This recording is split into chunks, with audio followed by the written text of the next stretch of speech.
Okay, welcome back. We are on Filter 4. You decide. This is Module 9 of the Finding Off Market Deals course. We're going through the Deal Spotter system, and guys, we are on the tail end of this stuff.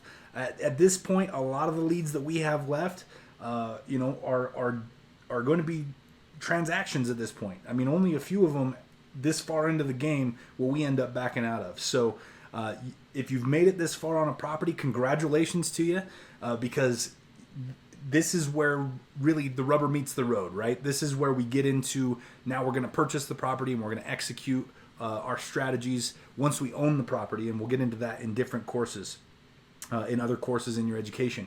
But in Filter 4, you decide, we're going to talk about the decisions that you're going to make based off all of the processes that you've done so far. Now, just like any module, we're going to have to go through our disclosure real quick. I am not a licensed attorney, accountant, financial advisor, broker, agent, or any other licensed individual.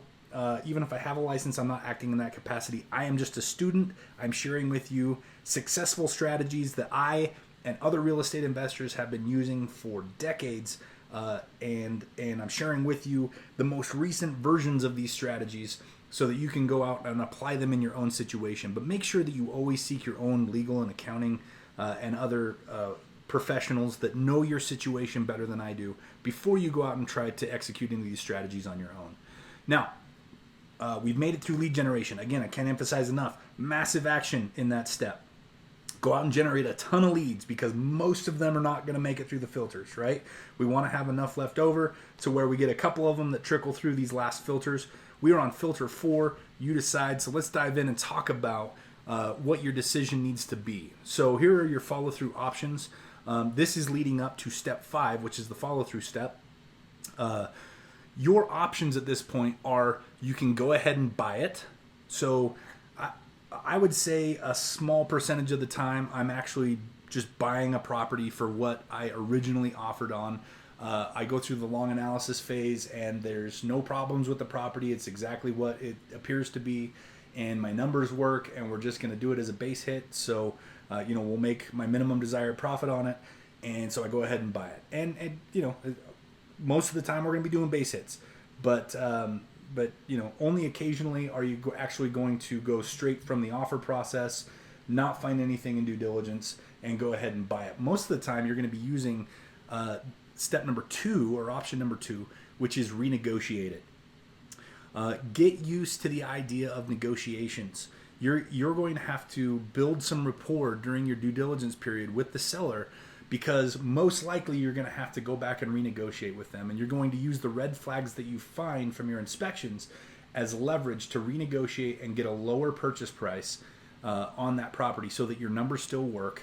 And like I said in the previous module, you're going to want to mark up those problems, because that's just going to create more profit for you and potentially turn your base hit property into a home run by extending your profit margin.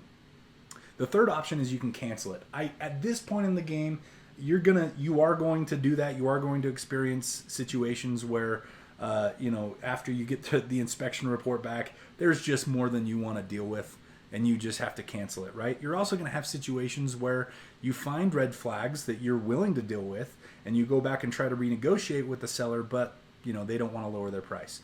And if it's a scenario where it puts you under your minimum profit threshold that you've predetermined, then cancel it. Don't try to fudge the numbers. Remember the rules that we talked about in negotiations. You never fudge the numbers, right? It's not an emotional thing, and students tend on their first and second and third deals to try to make it work, because they're so excited about getting into one of their first deals, right? Don't fall into that trap. That creates an unnecessary risk for you and for your money partners. If it drops below your minimum threshold, don't fudge the numbers. Just cancel it. Move on to the next one. Even if that means going back to square one and generating more leads. It's fine. There's plenty of deals out there. Have a wealthy mindset. Have an abundance mindset. Don't take deals that are going to be risky and that are going to potentially lose you money. The fourth option is you can wholesale it. We've talked about wholesaling throughout this course. Wholesaling is where you simply put a property under contract and then turn around and sell that contract to another another investor, right, or another party. So you can, in most states, you can totally do that where you turn around and sell the contract. Make sure that you review your state's laws around wholesaling before you go out and try to execute those strategies, because laws do vary state to state around wholesaling. Now, with wholesaling, let's talk about that just a little bit more. With wholesaling, it's a product, right? The contract that you're selling is a product, and the more robust that product is, the more you can ask as a fee for that product. So if all you're doing is generating a lead, doing the quick analysis, putting it under contract, and then immediately turning around and selling that contract, you've only done 3 steps in the system. So you're probably going to get a little bit less. And that's okay, because you're doing less work and you can do more of them and you can make more money that way. So if you want to do more volume at a little lower price, then that's just fine. But what I like to do is I like to also do the long analysis and start to raise some of the funds. We're going to be talking about in our course, Using Other People's Money. We're going to be talking about how to structure those funds and how to raise other people's money.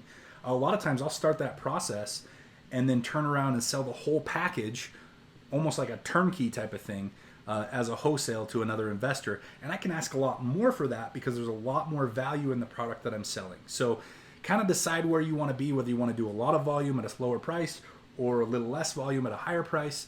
That's totally up to you and how you want to run your wholesale business, if that's what you're going to be doing. Now, with that said, I like to continue to do the deal spotter system, even if I'm maxed out on the number of fix and flips I'm doing, or whatever the case might be. For example, I like to do 5 to 7 fix and flips at a time. If I've got 7 fix and flips, I don't stop doing my deal spotter activities. I continue to do those activities to continue to generate leads and keep my pipeline full, so that when I sell one of them, I've got something waiting in the wings that I can just buy and fill up my process again. But you're going to have a lot of leads. If that's the way that you do it, you're going to have a lot of leads come through, and you might be maxed out. If I've got 7 properties and none of them look like they're going to be selling anytime soon, but I've got a property that makes it through the entire deal spotter system, I use wholesaling as a way to, just kind of offload those rather than canceling them because I don't have the bandwidth to do it. I'll just turn and make a little profit on it and sell it to another investor. So this is a great way. Wholesaling might be a primary strategy for you. It might be a secondary strategy for you. But kind of decide where that's going to fit into your process, and don't ever discount wholesale as a viable option to make short-term income in real estate. So let's dive into buy it and what that means. So if you choose to purchase a property and execute the transaction, here's what you'll need. You'll need a debt lender. You'll need an equity partner. You'll need a credit partner for a buy and hold, potentially, if you're going to do a mortgage on it. And we're going to talk about in the Using Other People's Money class. We're going to talk about all of those different things. So I'm not going to go into detail on them here. You can find those in that class. You're going to potentially need a title company. Now, at this point in the game, you should already have a relationship with a title company. You're going to need a title company for a lot of the steps, a relationship with a title company for a lot of the steps in the deal spotter system. You should by now have a relationship with a property manager if you're planning on doing buy and holds. You should also have a relationship with a contractor. So if you're a newbie at this and you're working on getting into your first deal, this is a little bit of footwork you're going to have to do at the very beginning to create these relationships with the plan of making these long-term relationships. The best way that systems work is by creating those long-term relationships of people who are familiar with how you like to operate, so that you can just turn them over to them, and down the road, a year or 2 years, these people are going to be so familiar that they just know what you want, and it decreases the amount of time spent on communication because you've already taken care of all that in the few deals that you've done with them in the past. So those are the things that you're going to need as we get into the you decide filter. Now, we talked about renegotiating. We talked about what it looks like to cancel a contract. One thing I do want to mention, let's back up to this slide. If you do need to cancel a contract, most states provide a form in their REPC, packet of forms. Most states provide a form for a cancellation. If you are inside of your due diligence deadline, which means that the deadline hasn't passed yet, then all you need to do is fill out that cancellation form, check the due diligence box, and sign it and send it over to the seller. They do not need to sign it. You have every right to back out of the deal using that form as long as you're inside of that due diligence period. Once you pass that due diligence period, then you're technically in default if you try to back out, and that's a little more arduous process. So easiest way to avoid that is just make sure that you know what you're going to do with the property before that due diligence period expires. And then wholesale it, we talked about that. Guys, you should have everything you need in order to make sure that deals are passing through this filter easily and accurately. And next is our final module in this course, Module 10. We're going to talk about following through on your decision. It's going to be a short module, and then we're going to go through some things as a wrap-up. So I will see you guys in the next module.